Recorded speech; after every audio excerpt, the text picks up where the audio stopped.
This video is brought to you by 5paisa.com. Download the app now. नमस्कार, मैं हूं आलोक जोशी और आप देख रहे हैं बिज अड्डा। आपकी भविष्य निधि या आपके provident fund, employ provident fund पर टैक्स लगने का सिलसिला शुरू हो गया है। वित्त मंत्री निर्मला सीतारमण ने पिछले बजट में ऐलान किया था, आपको याद होगा, कि प्रोविडेंट फंड खाते में सालाना 2.5 लाख रुपए से ऊपर की रकम अगर जमा हुई तो उसके ब्याज पर अब टैक्स लगेगा। हालांकि बाद में इस पर सफाई आई और ये बताया गया कि अगर एक तो सरकारी कर्मचारियों के लिए और दूसरे प्राइवेट सेक्टर में जिन कर्मचारियों के खाते में उनके एम्प्लॉयर कोई पैसा नहीं डालते हैं, सिर्फ एम्प्लॉय पैसा डालते हैं, तो उन्हें सालाना 5 लाख रुपए तक उस खाते में डालने की छूट रहेगी।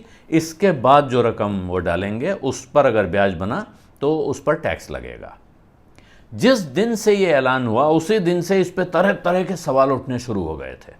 सबसे बड़ा सवाल यही था कि इस टैक्स का हिसाब कैसे लगेगा।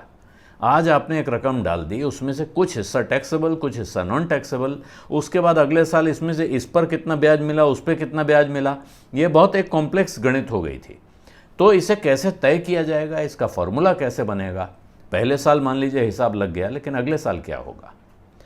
तो और इससे बड़ी शंका पैदा हो गई थी लोगों के दिमाग में कि कहीं सरकार ऐसा तो नहीं है कि इस बार झांसा दे रही है कि नहीं ऐसा है थोड़ा थोड़ा, लेकिन आखिरकार ये पूरी रकम पे टैक्स लगाने की तैयारी कर रही है। तो अब वो टैक्स लगाने की तैयारी कर रही है नहीं, इस सवाल का जवाब तो बाद में मिलेगा। लेकिन इस सवाल का जवाब मिल गया है कि हिसाब लगाया कैसे जाएगा। टैक्स विभाग ने ये बात साफ कर दी है कि इस टैक्स की वसूली कैसे होगी, और इसका तरीका ये निकाला गया है कि अब ऐसे लोगों के लिए जिन लोगों के खाते में इस सीमा से ऊपर रकम जमा होती है, यानी वो टैक्सेबल हो जाती है, उनके अब एक की जगह 2 पीएफ खाते होंगे। एक खाता वो जिस पर टैक्स नहीं लगेगा और दूसरा खाता वो जिस पर टैक्स लगेगा। तो अब किसी तरह का भ्रम नहीं रहेगा। एक खाते में जो रकम जमा हुई है उस पर जो ब्याज आता रहेगा, उस पर टैक्स नहीं लगेगा। ऊपर वाली रकम जो 2.5 लाख से ऊपर जमा हो इधर, या सिंगल कंट्रीब्यूशन वाले में 5 लाख से ऊपर जमा हो, उसका एक अलग खाता होगा और उसमें जो ब्याज आएगा उस पर टैक्स लगता रहेगा। और ये आज तक तो ये बताया गया है कि भाई जो पहला खाता है आपका, जिसमें टैक्स फ्री खाता है, उसमें जो रकम जमा है और जो उस पर ब्याज लगेगा वो टैक्स फ्री ही रहेगा। और जो टैक्स लगेगा, जो ऊपर वाला खाता है आपका, वो आपकी कमाई की स्लैब के हिसाब से लगेगा। ये करने के लिए सीबीडीटी या central board of direct taxes ने इनकम टैक्स रूल्स 1962 के इनकम टैक्स रूल्स हैं, उनमें एक बदलाव किया है और वहाँ एक नया नियम जोड़ दिया है। 9D ये नियम है और इसी नियम में पीएफ के खाते को 2 टुकड़ों में तोड़ने या एक आदमी के 2 अलग अलग खाते खोलने का इंतजाम किया गया है। टैक्स विशेषज्ञों का या टैक्स जानकारों का जो टैक्स रिटर्न्स फाइल करवाते हैं, उनका कहना है कि साहब इसके साथ एक बहुत बड़ी शंका खत्म हो गई है जो पीएफ पर टैक्स के ऐलान के साथ खड़ी हो गई थी। उनका यह भी कहना है कि अब खाता धारकों के लिए अपने टैक्स का हिसाब लगाना आसान हो जाएगा, क्योंकि टैक्स वाली रकम एक खाते में रहेगी और बिना टैक्स वाली रकम दूसरे खाते में रहेगी। अब सवाल यह है कि आपको क्या करना है।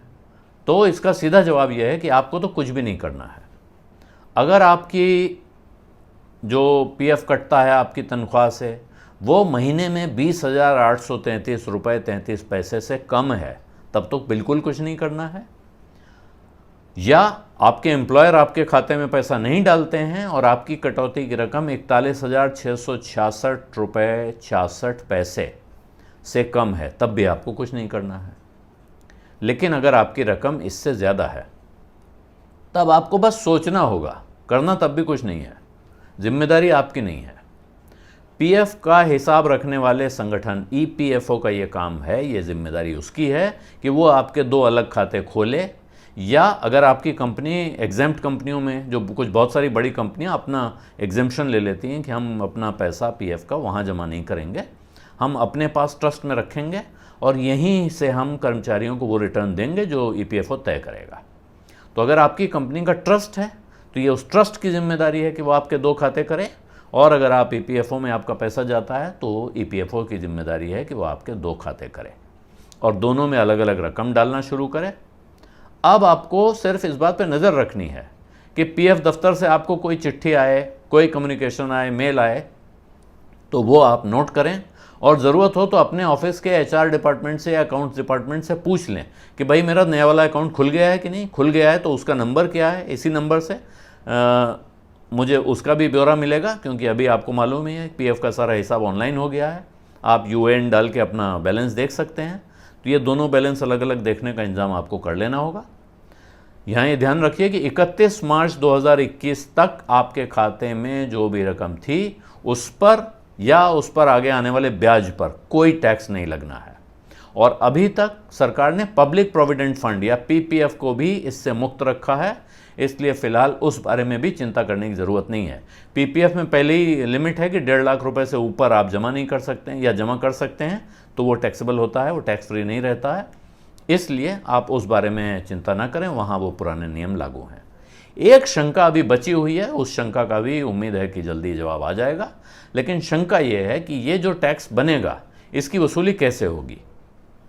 क्या पीएफ खाते से ही वो टैक्स टीडीएस के तौर पे काट लिया जाएगा, या आपको अपने टैक्स का हिसाब लगाकर अलग से उस टैक्स का भुगतान करना है और उसके बाद अपने इनकम टैक्स रिटर्न में उसका ब्यौरा देना है। तो ये सवाल अभी इस रूल के आने के बाद भी साफ नहीं हुआ है, क्योंकि पीएफ की रकम के साथ एक ख़ास बात आपको पता होगी कि पीएफ ऑल इनकम्पेरेशन से मुक्त होता है। पीएफ के पैसे को कोई अदालत के आदेश से, किसी मुकदमे के फैसले से जब्त नहीं किया जा सकता है। ये भविष्य निधि है, इसको सभी तरह के दावों से मुक्त रखा गया है। तो क्या इनकम टैक्स डिपार्टमेंट वहाँ से पैसा खुद निकालने का आदेश दे सकता है? मुझे शक है कि ऐसा हो पाएगा, इसलिए शायद उसका टैक्स चुकाने का इंतजाम आपको अलग से करना होगा। उसका हिसाब कैसे होगा, इस सवाल का जवाब कुछ समय में मिल जाएगा। फिलहाल इजाज़त दीजिए। बिजअड्डा आपको कैसा लग रहा है ये कमेंट बॉक्स में ज़रूर लिखिए। कुछ और देखना सुनना चाहते हैं तो वो भी बताइए। अब धन्यवाद, नमस्कार।